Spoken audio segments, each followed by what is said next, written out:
Hello, आज मी ना दीपपूजनासाठी कणकेचे दिवे बनवायला घेतले आहेत। कणकेच्या दिव्यांची ना सुंदर अशी व्हायरल डिझाईन मला खूपच आवडली, म्हणून म्हटलं मी पण अशीच डिझाईन बनवणार। आणि लगेच ना मी दिवे तयार करायला घेतले आणि एकामागून एक असे मी 5 दिवे तयार केले। फटाफट दिवे बनवून घेतले आणि त्याच्यामध्ये ना तुपाच्या वाती पण लावून घेतल्या आणि बघा कसे 5ही दिवे सुंदर बनले आहेत।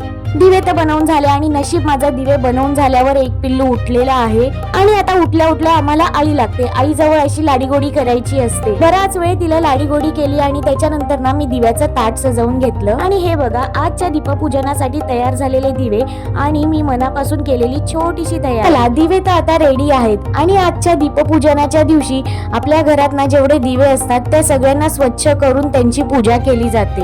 दिवे तर आधीच मी स्वच्छ करून ठेवले होते आणि आता बघा मी त्यांना एक एक करून मांडून घेते आणि त्यांना फुलं वाहून घेते, थोडीशी सजावट करून घेते। चला आता सगळी तयारी तर झालेली आहे आणि आता मी पूजा करायला घेते।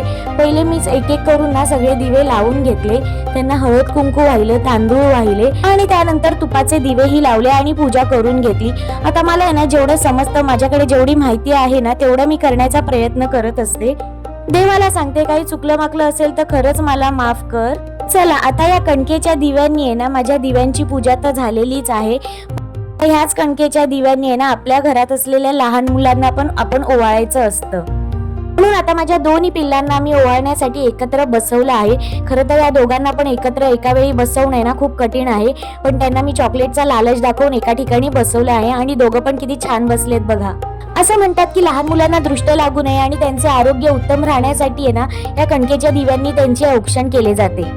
म्हणून आज मी माझ्या दोन्ही पिल्लांचं खूप प्रेमाने औक्षण केलं। माझ्या दोन्ही पिल्लांचं औक्षण करून ना त्यांच्या सुख समाधान आणि आरोग्यासाठी मी देवाकडे प्रार्थना केली। त्यांच्या चेहऱ्यावरचं ना हे निरागस हास्य असंच कायम राहावं अशी मी देवाकडे खूप मनापासून प्रार्थना करते। आई म्हणून ना यापेक्षा मोठं सुख माझ्यासाठी काहीच नाहीये। चला तर मग माझ्या दोन्ही पिल्लांचं छान असं औक्षण झालेलं आहे आणि त्यानंतर ना मी त्यांना त्यांच्या आवडीची डेअरी मिल्क दिली। आणि आता अशा या सुंदर आणि गोड आठवणी सोबत आजचा व्हिडिओ मी इथेच संपवते। बाय।